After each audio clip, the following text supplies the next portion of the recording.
നമസ്കാരം. റെക്കോർഡക്കിലേക്ക് വീണ്ടും സ്വാഗതം. ഞാൻ വി കെ ചെറിയൻ ഡൽഹിയിൽ നിന്നും, എൻ്റെ സീനിയർ സുഹൃത്ത് ശ്രീ മാധവൻകുട്ടി കൊച്ചിയിൽ നിന്നും. ഞങ്ങൾ ഇന്ന് ചർച്ച ചെയ്യുന്നത് വളരെ ഇൻട്രസ്റ്റോടി എന്താണ് വളരെ ഫിയേഴ്സായിട്ട് മത്സരം നടക്കുന്ന വെസ്റ്റ് ബംഗാളിൻ്റെ ഇലക്ഷനെ കുറിച്ചാണ്. വെസ്റ്റ് ബംഗാളിലെ ഇലക്ഷന് മലയാളികൾക്ക് പ്രത്യേക താല്പര്യം ഉള്ളതിന് ഒരു കാരണം അതിൻ്റെ ഇടതുപക്ഷ ചാവും മാത്രവുമല്ല TMCയുടെ BJPക്കെതിരെയുള്ള ഫൈറ്റ് ടു ഫിനിഷ് എന്ന് പറയുന്ന ഒരു സംഗതി. അത് എനിക്ക് തോന്നുന്നത് ഇന്ത്യയിലെ എല്ലാ പ്രതിപക്ഷ പാർട്ടികളും മോഡലാക്കാവുന്ന ഒരു ഫൈറ്റാണ് എനിക്ക് തോന്നുന്നത്. അത് ഇടതുപക്ഷത്തിനും ബാധകമാണ്. മാത്രമല്ല ഈ പ്രാവശ്യത്തെ ഇലക്ഷൻ ഇടതുപക്ഷത്തിൻ്റെയും കോൺഗ്രസിൻ്റെയും ഭാവി എന്തായിരിക്കും? അവർ വീണ്ടും പൂജ്യത്തിലായിരിക്കുമോ അസംബ്ലിയിൽ വരാൻ പോകുന്നത്, അതോ ഒന്നോ രണ്ടോ സീറ്റുകൾ നേടാൻ സാധ്യതയുണ്ടോ എന്നുള്ള കാര്യവും ഞങ്ങൾ പരിശോധിക്കുന്നു. ഞങ്ങൾ രണ്ടുപേരുടെയും ഇൻഫർമേഷൻ ബേസ് എന്ന് പറയുന്നത് ഞങ്ങളുടെ സുഹൃത്തുക്കൾ, മീഡിയ ഒക്കെയാണ്. അതുകൊണ്ട് ഞങ്ങളുടെ കൺക്ലൂഷൻസ് അതിനനുസരിച്ച് ലിമിറ്റഡ് ആയിരിക്കും എന്നും നോക്കുക. സർ, ഞാൻ കേട്ടിടത്തോളം BJPയുടെ ഈ ബിൽഡപ്പ്, അതായത് ഹോം മിനിസ്റ്ററും പ്രൈം മിനിസ്റ്ററും ഉൾപ്പെടെ പറയുകയാണ് ആദ്യത്തെ 92% ഇലക്ഷന് ടേൺ ഔട്ട് കണ്ടിട്ട് ഞങ്ങൾ അധികാരത്തിൽ വരുന്നുവെന്ന്. പക്ഷേ എൻ്റെ ബംഗാളി സുഹൃത്തുക്കൾ, കൽക്കട്ട എന്നുള്ളവരൊക്കെ പറയുന്നത് ഇത് SIRനെതിരെയുള്ള വോട്ടാണ്, BJPക്ക് അനുകൂലമായ വോട്ടല്ല എന്ന് പറയുന്നുണ്ട്. അതായത് എൻ്റെ ബാച്ച്മേറ്റായ ഒരു ജാവദപ്പൂർ പ്രൊഫസർ, റിട്ടയർഡ്, അദ്ദേഹം പറഞ്ഞത്, അദ്ദേഹം ജാവദപ്പൂർ യൂണിവേഴ്സിറ്റിയുടെ പ്രൊഫസേഴ്സ് കോളനിയിൽ താമസിക്കുന്ന ആള്, ഈ പ്രാവശ്യം ആൾക്ക് വോട്ട് ചെയ്യാൻ കഴിയുന്നില്ല. കാരണം വോട്ടേഴ്സ് ലിസ്റ്റിൽ നിന്ന് ഡിലീറ്റ് ചെയ്യപ്പെട്ടിരിക്കുന്നു. ഇത് അദ്ദേഹത്തിന് മാത്രമല്ല, അദ്ദേഹം സമാധാനിക്കുന്നത് ഞാൻ കഴിഞ്ഞ 3 പ്രാവശ്യം വോട്ട് ചെയ്തില്ല, അതുകൊണ്ടായിരിക്കും എൻ്റെ പേര് ഡിലീറ്റ് ചെയ്യുമെന്ന് പറയുന്നുണ്ട്. പക്ഷേ ഈ ഒരു അവസ്ഥ ബംഗാളിലെ റെസിഡന്റ് ബംഗാളികൾ, അദ്ദേഹം മുർഷിദാബാദിൽ ജനിച്ച് കൽക്കട്ടയിൽ വളർന്ന ഒരു അദ്ദേഹമാണ്. അദ്ദേഹം പറയുന്നു ഇതാണ് അവിടുത്തെ അവസ്ഥ. മാത്രമല്ല, നമ്മളുടെ സുഹൃത്തായ ജാവേദ് പർവേസ്, മനോരമയുടെ കറസ്പോണ്ടൻ്റ് ആണ്. അദ്ദേഹത്തിൻ്റെ ഒരു ഫേസ്ബുക്ക് പോസ്റ്റ് കണ്ടു. BJP ജയ് ശ്രീറാം വിളിക്കുമ്പോൾ TMC വിളിക്കുന്നത് ജയ് ബംഗ്ല എന്നാണ്.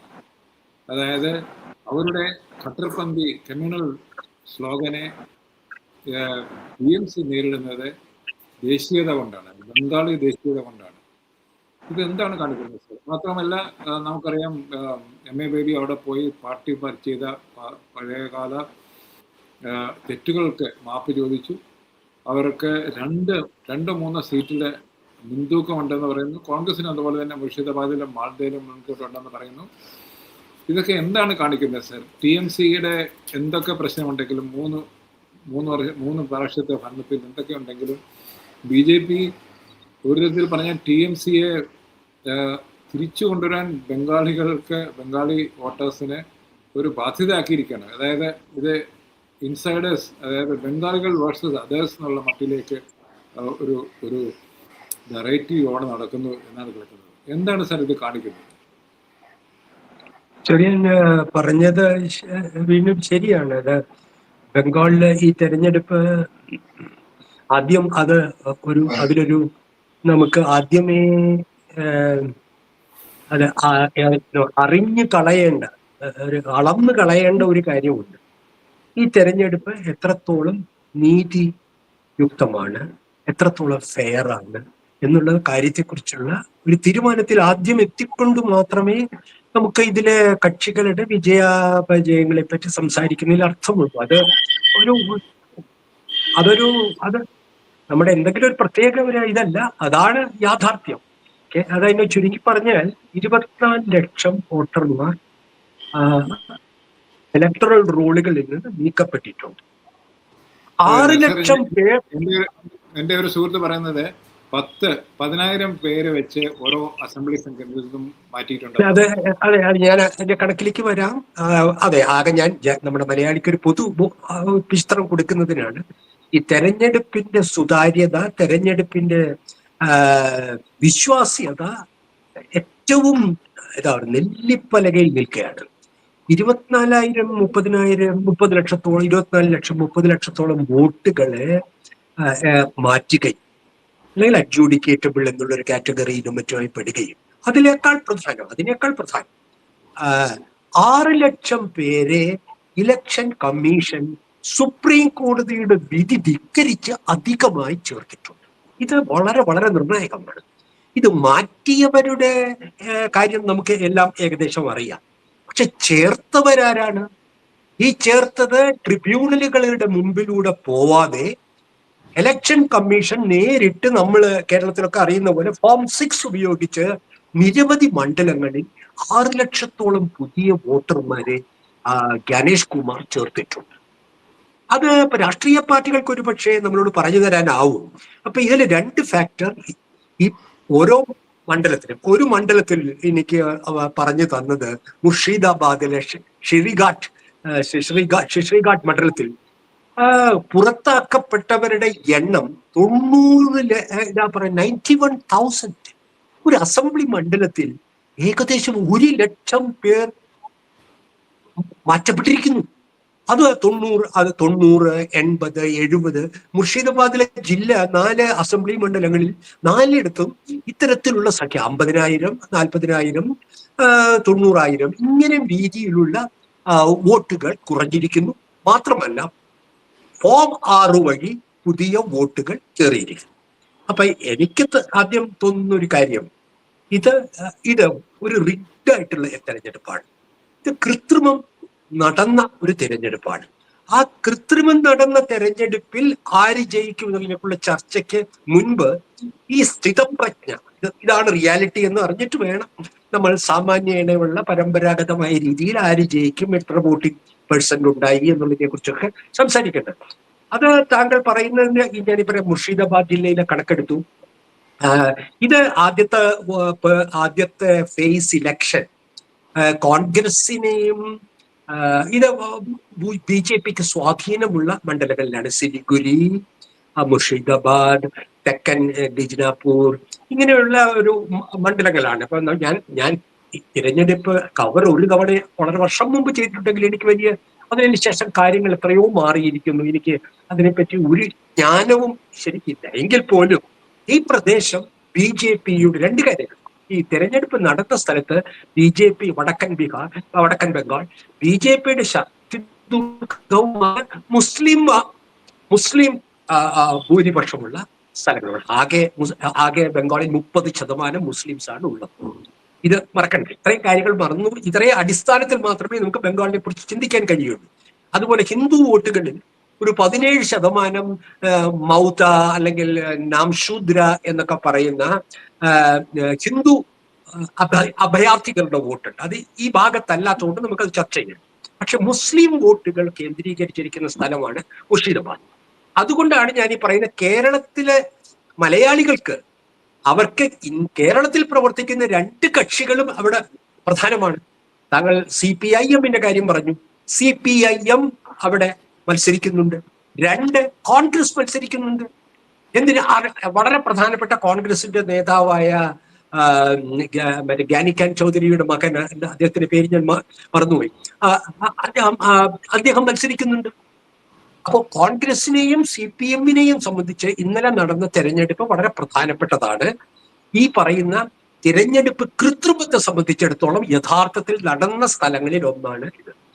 പിന്നെ നമുക്കറിയാം, ഈ നടന്ന തെരഞ്ഞെടുപ്പിലെ വോട്ടർമാരിൽ മുസ്ലിങ്ങൾ, ഒഴിവാക്കപ്പെട്ട എസ്റ്റേറ്റ് തൊഴിലാളികൾ, മുസ്ലിം കർഷക തൊഴിലാളികൾ, ഇവരെല്ലാം പ്രധാനപ്പെട്ട. അതുപോലെ നഗരങ്ങളിൽ നിന്ന് അവിടെ നിന്ന് ഏറ്റവും അധികം ഇമിഗ്രന്റ് ലേബർ പുറത്തുപോയി ജോലി ചെയ്യുന്ന ജില്ലയിലെ ആണ് ഇന്നലെ നടന്നത്.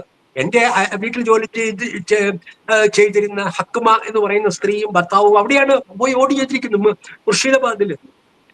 അവരും അവരുടെ ഭർത്താവ് ഒരു ആക്രി കച്ചവടക്കാരൻ, എന്റെ വീട്ടിൽ സഹായിച്ചിരുന്ന സ്ത്രീ, അവർ മുർഷിദാബാദിലാണ് വോട്ട് ചെയ്തിരിക്കുന്നത്. അപ്പോ ഇന്ത്യയിലെ ഏറ്റവും അധികം മുസ്ലിം ഇമിഗ്രൻസ് ഉള്ള മുർഷിദാബാദിൽ കോൺഗ്രസിന്റെ വളരെ പരമ്പരാഗതമായി കോൺഗ്രസിനെ കുറച്ച് സ്വാധീനമുള്ള സ്ഥലത്ത്, CPM മത്സരിക്കുന്ന ഒരു സ്ഥലത്ത് BJP എങ്ങനെ പെർഫോം ചെയ്യും ഈ 150 മണ്ഡലങ്ങളിൽ എന്നുള്ളത് മാത്രമാണ് ഞാനിപ്പോൾ പരിഗണിക്കുന്നത്. എനിക്ക് തോന്നുന്നത് ഒരു കാര്യം ഇവിടുത്തെ കേരളത്തിലെ മലയാളികൾ മനസ്സിലാക്കണം. കോൺഗ്രസിനായാലും CPM-നായാലും അവർ പരസ്പരം യോജിച്ചല്ല മത്സരിക്കുന്നത്. ഒരു കാര്യമുണ്ട്, യോജിച്ച് മത്സരിച്ചപ്പോഴും ഗുണമില്ല, പ്രത്യേകം മത്സരിച്ചപ്പോഴും കോൺഗ്രസിനും CPM-നും ഗുണമില്ല എന്ന യാഥാർത്ഥ്യം കഴിഞ്ഞ 2011 ശേഷം കൃത്യമാണ്. അപ്പോൾ ഇത്തവണ സംഭവിച്ചത് എന്താണെന്ന് പറഞ്ഞാൽ അത് കേരളത്തിലെ സഖാക്കൾക്ക് ചില തെറ്റിദ്ധാരണയുണ്ട്. CPM അതിന്റെ സ്വതന്ത്ര ശക്തി തെളിയിക്കാനാണ് ഒറ്റയ്ക്ക് മത്സരിച്ചത്, ഇടതുപക്ഷമായി മത്സരിച്ചത്, കോൺഗ്രസിനെ കൂട്ടാത്തതെന്ന്. അത് വിശ്വസിക്കരുത്. കോൺഗ്രസ് ആണ് തീരുമാനിച്ചിട്ടുള്ളത് CPM-വുമായി ബന്ധം വേണ്ട എന്ന്. ഇത് സഖാക്കളെ ഒരിക്കലും ഇത്തരത്തിലുള്ള കബളിപ്പിക്കൽപ്പെട്ടാൽ പിന്നെ നിങ്ങൾക്ക് സത്യം മനസ്സിലാക്കാൻ കഴിയുകയില്ല. കോൺഗ്രസുമായി ഞാൻ അതിനകത്തൊരു ലിമിറ്റേഷൻ ഉണ്ട്. നമ്മൾ സംസാരിക്കുന്നത് 4-5 സീറ്റിൽ മാത്രം ഒരു മൊൽക്കേമ കിട്ടുന്ന 2 പാർട്ടികളെ കുറിച്ചാണ്. അപ്പൊ അത് നമുക്ക് എനിക്ക് തോന്നുന്നത് അതിന്റെ റിപ്പോർട്ടൻസ് നമുക്ക് കൊടുത്താൽ മതി എന്നാണ് എനിക്ക് തോന്നുന്നത്. മാത്രമല്ല, മുർഷിദാബാദിലെ മുസ്ലിം മെജോറിറ്റി ആൾക്കാരെ ഡിസ്ഇൻഫ്രാഞ്ചൈസ് ചെയ്തു എന്ന് പറയുന്നത് ശരിയാണ്. അതുപോലെ തന്നെയാണ് എൻ്റെ സുഹൃത്ത് ശ്രീ അശോക് ഭട്ടാചാര്യ. അദ്ദേഹം ഈസ്റ്റ് ബംഗാളിൽ നിന്ന് വന്ന ഒരു ബ്രാഹ്മൺ കുടുംബത്തിൽപ്പെട്ട അദ്ദേഹമാണ്. അദ്ദേഹം പഴയ കോമ്രേഡായിരുന്നു. അദ്ദേഹത്തെ പോലെ പലരും, ഹിന്ദുക്കളായ പലരും അവർ ഈ SIR പെട്ട് അവരുടെ വോട്ട് നഷ്ടപ്പെട്ടിട്ടുണ്ട്. അപ്പൊ അതുകൊണ്ട് ഇതിനൊരു തിരിച്ചടി തീർച്ചയായിട്ടും ബംഗാൾ ജനത കൊടുക്കും എന്നാണ് ഇപ്പോഴത്തെ എനിക്ക് കിട്ടുന്ന ഗ്രൗണ്ടിൽ നിന്നുള്ള ഒരു ഇൻഫർമേഷൻ. കാര്യം എന്ന് വെച്ചാൽ അവരെ സംബന്ധിച്ചോളം ഇത് ബംഗാളികൾക്കെതിരെയുള്ള, അതായത് എന്തുകൊണ്ട് ബംഗാൾ നോർത്ത് ഇന്ത്യയിൽ നിന്ന് ഡിഫറെൻ്റ് ആകുന്നു, ഒരു ബംഗാളിൻ്റെ ദേശീയത അവിടെ ഉണ്ട് എന്ന് നമുക്കൊക്കെ അറിയാം. അതിനെ ബംഗാളി ദേശീയ തകർക്കാൻ വരുന്ന ഔട്ട്സൈഡിൽ നിന്നുള്ള ഗുജറാത്തികൾ എന്ന് അവർ പ്രത്യേകം പറയുന്നുണ്ട് അവരുടെ പ്രസംഗത്തിലൊക്കെ. ആ ഒരു ഫാക്ടറിലെ നമ്മൾ നോക്കേണ്ടത് സാർ. ഈ ഒരു ദേശീയത എങ്ങനെ TMCയും ബാക്കി പാർട്ടികളും ഈ സംഘപരിവാരം മുന്നോട്ട് വെക്കുന്ന ദേശീയതയെ തടയിടാൻ ഉപയോഗിക്കുന്നു എന്നുള്ളതല്ലേ ഈ ഇലക്ഷന്റെ ഒരു പ്രത്യേകത.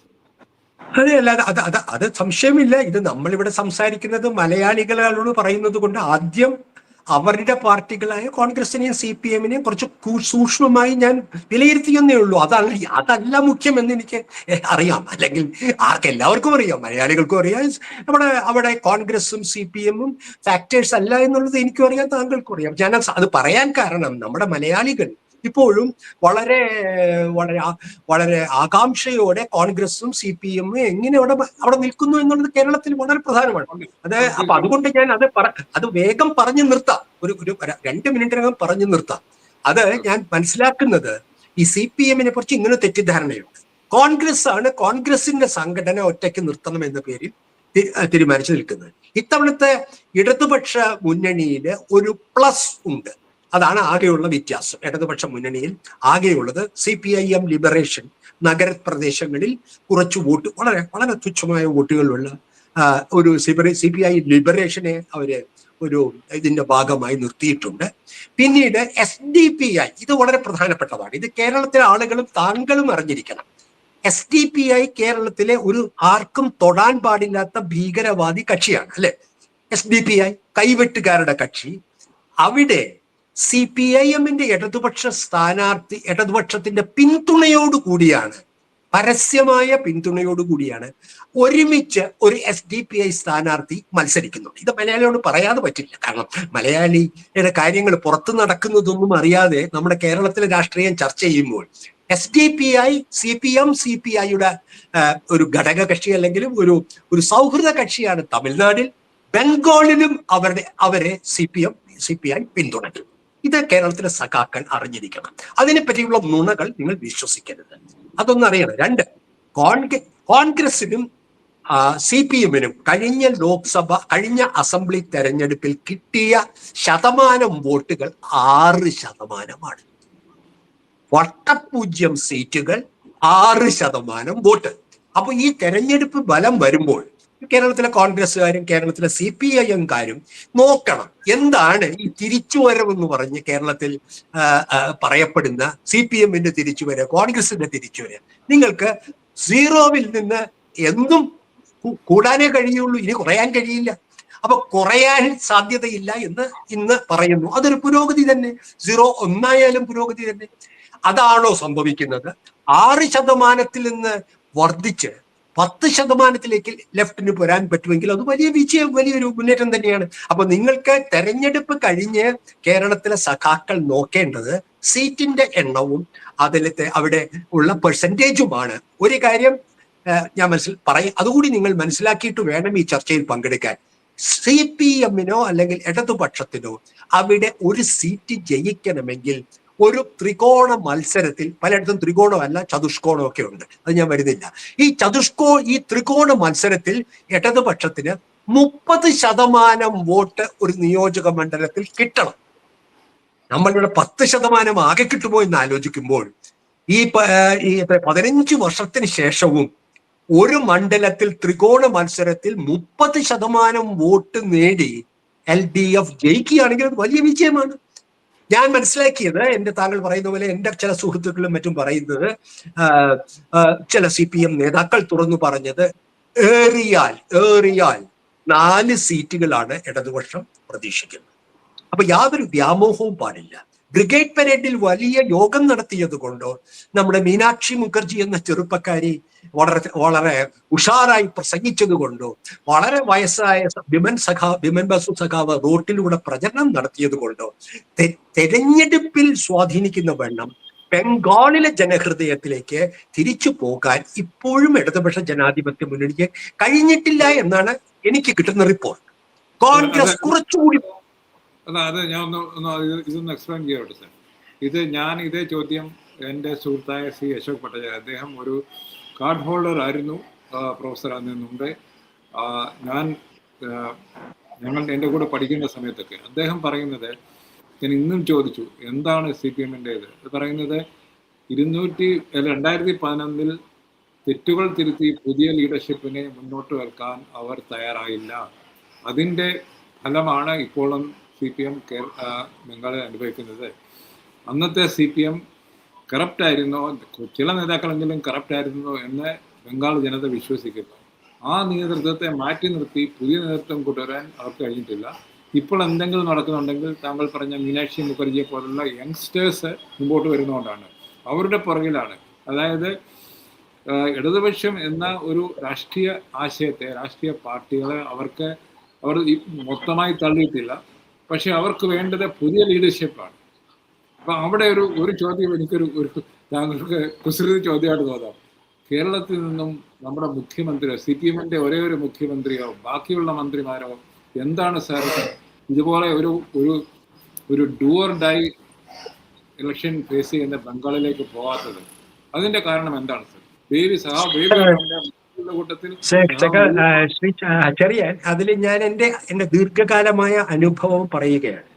ഈ 2 പാർട്ടികളും, ബംഗാൾ ഘടകവും കേരള ഘടകവും, ഇവർ ഒരു പാർട്ടിയിലായിരുന്നപ്പോഴും ഇവർ പരസ്പരം വ്യത്യസ്തമായ രീതിയിലാണ് പ്രവർത്തിച്ചിരുന്നത്. ഇവർ തമ്മിൽ ഒരു ഘട്ടത്തിൽ പോലും ഐക്യം, ബംഗാളിന്റെ വിജയം കേരളത്തിലേക്ക് കൊണ്ടുവരിക, അതിന് ബംഗാളിൽ നേതാക്കൾ വരിക, ഇവിടത്തെ കേരളത്തിലെ വിജയം ബംഗാളിലെ പ്രസരിപ്പിക്കുക, അത് 57-ലുണ്ടായിരുന്നു, 57-ലുണ്ടായിരുന്നു. ഞാൻ ഇത്രയും ചരിത്രം പറയാൻ ഇഷ്ടമുണ്ടായിട്ടല്ല. പക്ഷെ താങ്കൾ ഈ ചോദ്യം ചോദിച്ചത് കൊണ്ട് അതിനോട് സത്യം പറയണം. സത്യം എപ്പോഴും പെട്ടെന്ന് പറഞ്ഞു തീർക്കാൻ പറ്റില്ല, അതുകൊണ്ടാണ് ചരിത്രം പറയേണ്ടി വരുന്നത്. 57-ൽ കേരളത്തിലെ ഒരു കമ്മ്യൂണിസ്റ്റ് മന്ത്രിസഭ ഉണ്ടായപ്പോൾ വന്നതിന്റെ വിശദീകരണ യോഗങ്ങൾ ബംഗാളിലെല്ലാം നടന്നു. പിരിച്ചുവിട്ടപ്പോൾ വമ്പിച്ച യോഗങ്ങൾ കൽക്കട്ടയിൽ കമ്മ്യൂണിസ്റ്റ് പാർട്ടി നടത്തി. അത് ആ സംസ്കാരം തീരെ അപ്രത്യക്ഷമാകുന്നത് എൻ്റെ മാധ്യമ പ്രവർത്തന കാലത്ത് ഞാൻ കണ്ടിട്ടുണ്ട്. വല്ലപ്പോഴും എനിക്ക് അറിഞ്ഞുകൂടാ, വല്ലപ്പോഴും ജ്യോതിബാസു 1-2 മണ്ഡലങ്ങളിൽ വന്ന് പ്രസംഗിച്ചു പോയാൽ മതി. കേരളത്തിൽ നിന്നുള്ള ഒരു മുഖ്യമന്ത്രിയും, നയനാരോ അല്ലെങ്കിൽ പിണറായി വിജയനോ അതിനു മുൻപ് VS അച്യുതാനന്ദനോ അവിടെ ബംഗാളിൽ പോയി കേരളത്തിന്റെ വിജയകഥ പറയുന്ന ഒരു കമ്മ്യൂണിസ്റ്റ് പാരമ്പര്യം ഈ 2 പാർട്ടികളിലും ഇല്ല. ഇത് ഫെഡറലിസത്തിന്റെ, ഇത് അവരുടെ തന്നെ ബർദ്വാൻ പ്ലീനതി പറഞ്ഞ പോലെ സ്വതന്ത്ര ഘടകങ്ങളെ പോലെ പെരുമാറുക. നിങ്ങൾ നിങ്ങളുടെ കാര്യം നോക്കുക, ഞങ്ങളുടെ കാര്യം നോക്കുക. ഇങ്ങനെയാണ് ഈ പാർട്ടി പോയിക്കൊണ്ടിരുന്നത്. കേരളത്തിലെ വെസ്റ്റ് ബംഗാൾ നേതാക്കന്മാരൊക്കെ വന്നാൽ തിരിച്ചു പോകാൻ എന്ത് ധൃതിയാണെന്ന്.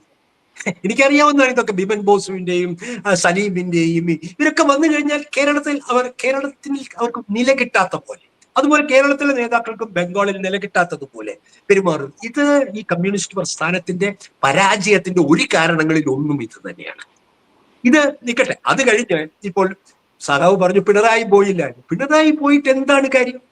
ഒന്ന്, പിണറായിയെ പറ്റി അത്ര വലിയ മതിപ്പ് അവിടുത്തെ പ്രചരണത്തിൽ അവിടുത്തെ CPM മുന്നോട്ട് വെച്ചു. അവർ പിണറായിയുടെ പ്രവർത്തനം നോക്കൂ, പിണറായി ഏറ്റവും കഷ്ടപ്പെടുന്നവരെ ഒഴിവാക്കി, അങ്ങനെയുള്ള ഒരു പ്രചാരണം അല്ലല്ലോ ബംഗാളിൽ നടന്നത്. കേരളത്തിലെ CPM-ന്റെ വിജയങ്ങൾ പറഞ്ഞുകൊണ്ട് വോട്ട് ചോദിക്കലല്ലോ അവിടെ നടന്നത്. അവിടെ തൃണമൂലിനെ കേന്ദ്രീകരിച്ചായിരുന്നു CPIM-ന്റെ പ്രചരണം. ഞാൻ ഉറപ്പ് പറയാം. തിരിച്ചല്ല, BJPക്ക് കേന്ദ്രീകൃതമായിട്ടുള്ള ആയിരുന്നില്ല. രണ്ടുപേരും ശത്രുക്കൾ എന്ന് പറയും. പക്ഷെ ബലത്തിൽ തൃണമൂലിനെതിരായിട്ടുള്ള പ്രചരണമായിരുന്നു അവരുടെ പ്രധാന ആയുധം. ഒരു കാര്യം കൂടി പറയാൻ അനുവദിക്കണം. ഞാൻ ഈ കേരളത്തിന്റെ കാര്യം പറഞ്ഞതുകൊണ്ട് അപ്പൊ അത് കേരളത്തിന്റെ കാര്യം നമുക്ക് വിടുക. ഇനി കേരളത്തിൽ ഇപ്പൊ പിണറായി വിജയൻ അങ്ങനെ ഒരു വലിയ ബംഗാളിലത്തെ വോട്ടുകൾ കടിക്കാൻ കഴിയുന്ന ഒരു നേതാവാണെന്ന് ഞാൻ വിശ്വസിക്കുന്നില്ല. കേരളത്തിൽ തന്നെ വോട്ട് പിടിക്കാൻ പിണറായിക്ക് എത്ര ശക്തി ഉണ്ടെന്നുള്ളത് ഇപ്പൊ നമ്മൾ കാണാനിരിക്കുന്നേ ഉള്ളൂ. കഴിഞ്ഞ തവണ കിട്ടി, പക്ഷെ ഇത്തവണ അദ്ദേഹം തന്നെയാണ് നമ്മൾ. അപ്പൊ അദ്ദേഹം ബംഗാളിൽ പോയി ബംഗാളിലെ ബംഗാളികളുടെ വോട്ട് കിട്ടുമെന്ന് ഞാൻ വിശ്വസിക്കുന്നില്ല രാഷ്ട്രീയമായിട്ടും മറ്റും. പിന്നെ അതല്ല, ഒരു കാര്യം കൂടി പറയാൻ അനുവദിച്ച് താങ്കൾ വീണ്ടും ഒരു കാര്യം ഈ പറയുന്നു. ഈ CPM പ്രതീക്ഷിക്കുന്നത് എന്താണ്? അപ്പോൾ സഖാവ് ബേബി പോയപ്പോഴും മറ്റു താങ്കൾ പറഞ്ഞ താങ്കളുടെ ആളുകളും എനിക്ക് കിട്ടുന്നത് കുറച്ച് സീറ്റുകൾ കിട്ടിയേക്കാം. ഈ വട്ടപൂജ്യം, ഈ ശൂന്യം, ഈ അരുന്ധതി പറയുന്ന ആനമുട്ടയിൽ നിന്ന് രക്ഷപ്പെടുന്നു പറയാൻ ഉള്ള കാരണം അവർ പ്രതീക്ഷിക്കുന്നത് BJPയിലേക്ക് പോയ CPM വോട്ടുകൾ തിരിച്ച് അവരിലേക്ക് വരുന്നു എന്ന ഏക പ്രതീക്ഷയിലാണ് CPM അതിന് അസംബ്ലിയിൽ MLA-മാരുണ്ടാവുമെന്ന് പ്രതീക്ഷിക്കുന്നത്. ഇതിൽ എനിക്ക് യാതൊരു സംശയമില്ല. ഇനി താങ്കൾക്ക് അതിൽ എന്തെങ്കിലും ഉണ്ടെങ്കിൽ കൃത്യമായ വിവരമാണ് ഞാൻ ഈ പറയുന്നത്. കൃത്യമായി വെസ്റ്റ് ബംഗാളിൽ CPM-ൽ നിന്ന് കൂട്ടത്തോടെ BJPയിലേക്ക് പോയതാണ് അവരുടെ BJPയുടെ വിജയ കാരണങ്ങളിൽ ഒന്ന്. മുസ്ലിങ്ങൾ TMC-യിലേക്ക് പോയി. അവർ തിരിച്ചു വരുന്ന പ്രശ്നമില്ലെന്നാണ് ഇപ്പോൾ ഞാൻ മനസ്സിലാക്കുന്നത്. അപ്പോൾ യഥാർത്ഥത്തിൽ ഒരു കാര്യം നമ്മൾ CPM-നെ അഭിനന്ദിക്കണം. കാരണം ഇത്തവണ BJP തോൽക്കുക, മമത ജയിക്കുകയാണെങ്കിൽ CPM തിരിച്ചു പിടിച്ച BJP വോട്ടുകൾ ഫാസിസ്റ്റ് വിരുദ്ധ രാഷ്ട്രീയത്തെ സഹായിച്ചിട്ടുണ്ട്. അങ്ങനെ അവർ പോലും ആഗ്രഹിക്കാത്ത, CPM പോലും ആഗ്രഹിക്കാത്ത രീതിയിൽ ഒരു പക്ഷേ CPM-ന്റെ രാഷ്ട്രീയ നയം നമ്മളുടെ BJPയെ തോൽപ്പിക്കുന്നതിൽ ഒരു പങ്ക് വഹിച്ചിട്ടുണ്ടാവും. അതുകൊണ്ട് മമത ഇത് പറയുന്നതുകൊണ്ട് തന്നെ എൻ്റെ ഒരു സുഹൃത്ത് പറയുന്നത്, ഇന്നത്തെ BJPയുടെ ബിൽഡപ്പ് കണ്ടിട്ട് അദ്ദേഹത്തിന് തോന്നുന്നത് ഇത് TMCക്ക് ഒരു 5-10 സീറ്റിന്റെ മെജോറിറ്റി കിട്ടിയാലും അതിനെ പൊളിക്കാൻ BJP നോക്കും. അവിടെ ഈ TMCക്ക് അത്ര കുറഞ്ഞു കഴിഞ്ഞാൽ 3-4 അല്ലെങ്കിൽ 8 ടോട്ടൽ 10 സീറ്റ് കോൺഗ്രസിനും CPM-ഉമായിട്ട് കിട്ടുവാണെങ്കിൽ അവർ BJPക്കെതിരെ നിൽക്കുമോ അതോ TMCയെ സപ്പോർട്ട് ചെയ്യാൻ വെളിയിൽ നിന്ന് സപ്പോർട്ട് ചെയ്യുമോ എന്ന് ഞാൻ ചോദിച്ചപ്പോൾ അദ്ദേഹം പറഞ്ഞത് കോൺഗ്രസും പണ്ടും അത് ചെയ്യില്ല, CPM-ഉം ഇത്. അതായത് BJP ഭരിച്ചാലോ ഗവർണേഴ്സ് റൂൾ ഉണ്ടായാലോ TMCയെ താത്തിടുക എന്നുള്ള ഒരു ലക്ഷ്യത്തിലാണ് അവർ നിൽക്കുന്നത്. അത് തന്നെയാണ് അത് തന്നെയാണ് CPM-ന്റെ നയം. BJPയുടെ പ്രസിഡന്റ് റൂൾ വന്നാലും കുഴപ്പമില്ല, തൃണമൂൽ കോൺഗ്രസിനെ ഭരിക്കാൻ അനുവദിക്കുകയില്ല. ഇത് താങ്കൾ പറഞ്ഞത് കൃത്യമാണ്. അത് കേരളത്തിലെ CPM അനുഭാവികൾ മനസ്സിലാക്കേണ്ട ഒരു നയമാണ്. താങ്കൾ പറഞ്ഞല്ലോ, ഈ വളരെ അടുത്ത ഒരു ഡിസിഷൻ വന്നു, അത് ഉണ്ടാവില്ല എന്നാണ്. ഈ കൃത്രിമം നടന്നാൽ പിന്നെ BJPയെ ജയിപ്പിക്കാനല്ലാത്തൊരു കൃത്രിമം ഉണ്ടാവില്ല. ഇനി അങ്ങനെയല്ല, ഈ കൃത്രിമം ഇല്ലാതെ ഈ വോട്ടിൽ BJPയും തൃണമൂലും തമ്മിലുള്ള വ്യത്യാസം വളരെ കുറവാണ്. CPM-നും കോൺഗ്രസിനും കൂടി താങ്കൾ പറയുന്ന 10 സീറ്റ് കിട്ടാൻ വഴിയില്ല. കോൺഗ്രസിന് 4-ഉം CPM 10-ൽ താഴെ സീറ്റുകൾ കിട്ടുകയാണെങ്കിൽ കോൺഗ്രസ് തൃണമൂലിനെ പിന്തുണയ്ക്കും. Take it from me. They will support 4 പേരെങ്കിൽ 4 പേര് അവര് തൃണമൂൽ കോൺഗ്രസിനെ അധികാരത്തിൽ വരാൻ സഹായിക്കും. അത് നമുക്കറിയാമല്ലോ.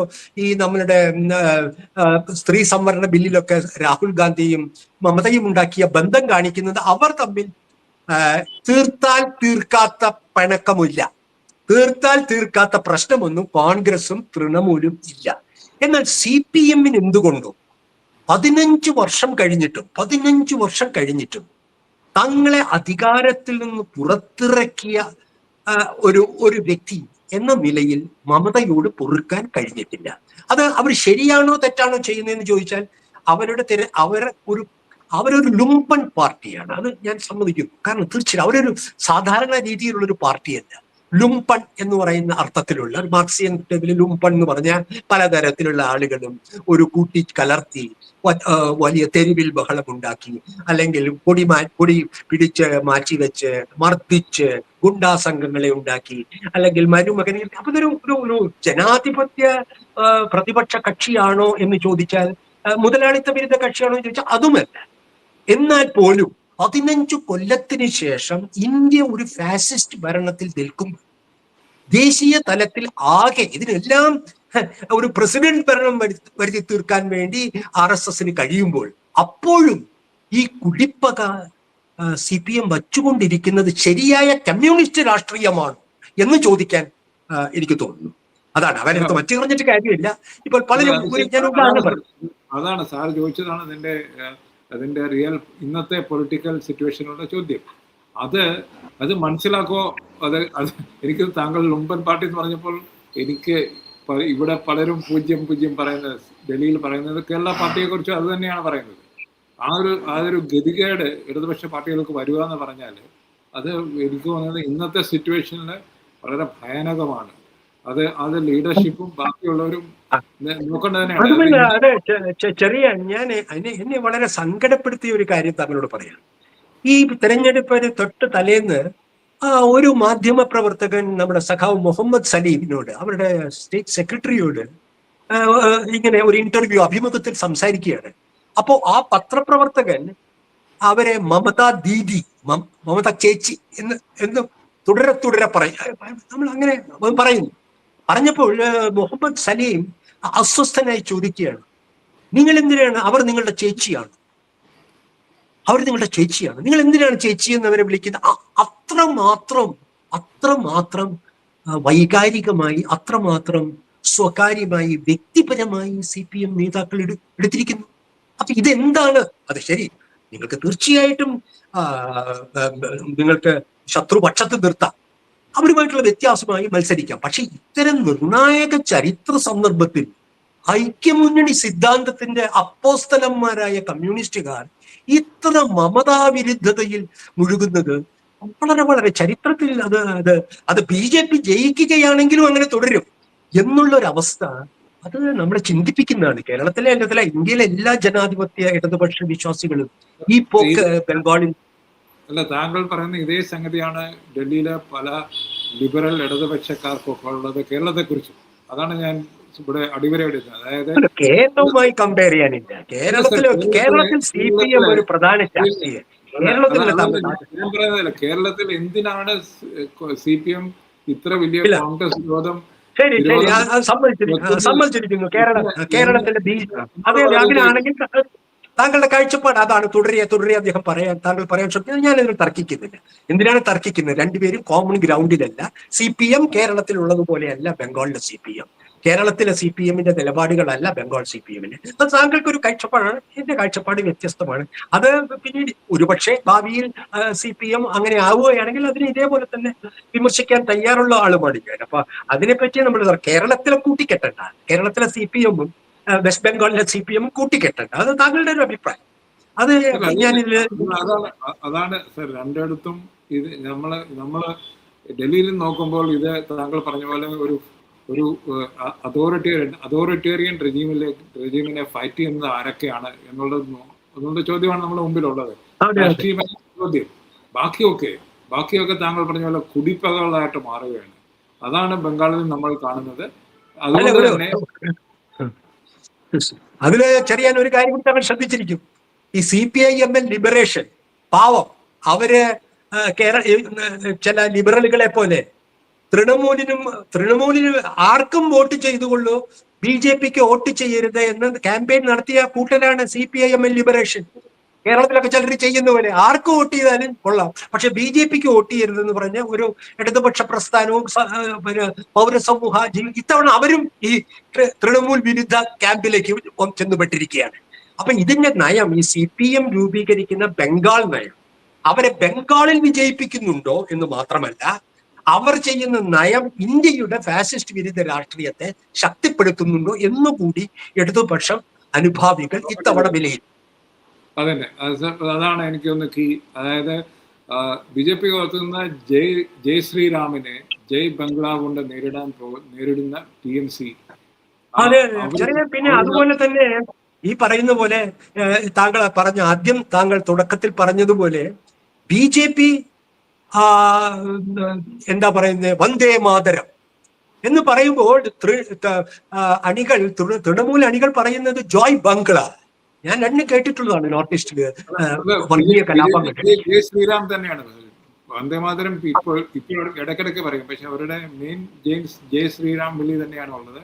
അവിടെയാണ് ജയ് ശ്രീറാം, അതെ ജയ് ശ്രീറാം. പക്ഷെ അതിന് മറുപടി ജോയ് ബംഗ്ല. എനിക്ക് അവിടെയാണ് ഈ റീജിയണൽ പുഷ് എന്ന് പറയുന്നത് കേരളത്തിലെ മലയാളി ചെയ്യുന്നതും. അപ്പൊ അവിടെ CPM-ഉം കോൺഗ്രസും ഈ രണ്ട് മുദ്രാവാക്യങ്ങൾക്കിടയിൽ രണ്ട് കക്ഷികൾ തമ്മിൽ ഇത്ര ധ്രുവീകരിച്ചിരിക്കുന്ന ഒരു രാഷ്ട്രീയത്തിൽ ഒരു മൂന്നാം കക്ഷി 15 വർഷം കഴിഞ്ഞിട്ടും ബ്രേക്ക് ത്രൂ ചെയ്യാൻ കോൺഗ്രസിനും CPM-നും കഴിഞ്ഞിട്ടില്ലെങ്കിൽ അത് വെറും നയത്തിന്റെ പ്രശ്നമല്ല, അത് മൊത്തം നിങ്ങളുടെ ഒരു സമീപനത്തിന്റെ പ്രശ്നമാണെന്ന് കോൺഗ്രസ് നേതൃത്വവും CPM നേതൃത്വവും മനസ്സിലാക്കണം. അപ്പൊ നിങ്ങൾക്ക് ഒരു തവണ തോൽക്കാൻ തിരിച്ചു വരാം. 15 വർഷമായി തിരിച്ചു വരാൻ കോൺഗ്രസിനും CPM-നും കഴിയുന്നില്ല. എന്നിട്ടും ഈ ധ്രുവീകരിച്ച രാഷ്ട്രീയത്തിൽ ഇടപെടാനും കഴിയുന്നില്ല. ഇത് അപ്പൊ കുറെ ഫയർ ബ്രാൻഡ് ലീഡർമാരും കുറെ വയോവൃദ്ധന്മാരുമുള്ള ഒരു കാര്യം കൂടിയുണ്ട്. CPM-ന്റെ വളരെ പ്രധാനപ്പെട്ട ഒരു മുസ്ലിം നേതാവ് തൃണമൂലിൽ ചേർന്ന് താങ്കളാണെന്ന് തോന്നുന്നു എന്നോട് ഓർമ്മിപ്പിച്ചത്. ഒരു വളരെ പ്രധാനപ്പെട്ട ഒരു ഒരു മുസ്ലിം ലീഡർ തൃണമൂലിൽ ചേർന്നു. അപ്പൊ ഇതെല്ലാം സംഭവിക്കുന്നുണ്ട്. അപ്പൊ അങ്ങനെ CPM-ന്റെ സെൻട്രൽ സെക്രട്ടേറിയറ്റിൽ വരെ എത്തിയ പ്രസന്റോ ബോസ് ഇപ്പോൾ കോൺഗ്രസിലാണ്. അപ്പൊ അങ്ങനെ ചില ചേക്കേറുകൾ നടക്കുന്നുണ്ട്. ഇത് കാണിക്കുന്നത് സർ, ഇത് താങ്കൾ പറഞ്ഞ പോലെ ഈ ഇന്നത്തെ ധ്രുവീകരിച്ച രാഷ്ട്രീയത്തിൽ, ഇന്ത്യയുടെ രാഷ്ട്രീയത്തിൽ, ബംഗാളിന്റെ മാത്രമല്ല ഇന്ത്യയുടെ രാഷ്ട്രീയത്തിൽ നിങ്ങൾ എവിടെ നിൽക്കുന്നു, നിങ്ങളുടെ നിലപാട് എന്താണെന്ന് ഈ രണ്ട് പാർട്ടികൾക്കും വിശദീകരിച്ച്. അതെ, കേരളത്തിലെ ഒരു പാഠം ഉണ്ടാവും. കാരണം CPM വല്ലാതെ വീണ്ടും തകർന്ന നിലയിലാണെങ്കിൽ കേരളത്തിൽ BJP ഒരു മുഖ്യ കക്ഷിയായി വന്നാൽ ഉള്ള അവസ്ഥയെക്കുള്ളൊരു ചൂണ്ടുപലകയാണത്. ഈ കേരളത്തിലെ CPM-ന്റെ ഈഴവ വോട്ടുകളെല്ലാം BJP-യിലേക്ക് പോയി. നിങ്ങൾ CPM ഒരു മൂന്നാം കക്ഷിയാവുന്ന അവസ്ഥയ്ക്കുള്ള ഒരു ചൂണ്ടുപലക കൂടി അതിലില്ലേ? തീർച്ചയായിട്ടും. നമുക്ക് സമയം അതിക്രമിച്ചുകൊണ്ട് ഈ പാഠങ്ങൾ, ചരിത്രപരം അല്ലെങ്കിൽ കണ്ടംപററി ഹിസ്റ്ററിയുടെ പാഠങ്ങൾ എല്ലാ പാർട്ടികളും പഠിച്ചില്ലെങ്കിൽ ചരിത്രം നമ്മളുടെ മുമ്പിൽ ചുരുളഴിഞ്ഞുകൊണ്ടിരിക്കുകയാണ്. അപ്പൊ അതിനകത്ത് നമ്മൾ എവിടെ നിൽക്കുന്നു എന്നുള്ളത് വളരെ ക്രൂഷ്യലാണ്. നമ്മളുടെ കുടിപ്പകകൾ അല്ലെങ്കിൽ ഒരു പാർട്ടിയുടെയും കുടിപ്പകകളല്ല അതിന്റെ മാനദണ്ഡമായി വരേണ്ടത്. വളരെ തുറന്ന പ്രാക്ടിക്കലായുള്ള രാഷ്ട്രീയ സമീപനങ്ങളാണ് വേണ്ടത് എന്നാണ് ഞങ്ങൾക്ക് രണ്ടുപേർക്കും എഗ്രി ചെയ്യാനുള്ളത്. നന്ദി, നമസ്കാരം. മാത്രമല്ല, ഞങ്ങൾക്ക് ഇതുവരെ 100-ൽ കൂടുതൽ സബ്സ്ക്രൈബേഴ്സിനെ തന്ന എല്ലാ സുഹൃത്തുക്കൾക്കും നന്ദി. കൂടുതൽ കാണുക, കൂടുതൽ റെസ്പോൺസ് നടത്തുവാൻ, കമൻറ്റുകൾ ചെയ്യുക. അതുമാത്രമാണ് ഞങ്ങളുടെ ശക്തി മുന്നോട്ട് കൊണ്ടുപോകാൻ. നന്ദി, നമസ്കാരം. Thank you sir.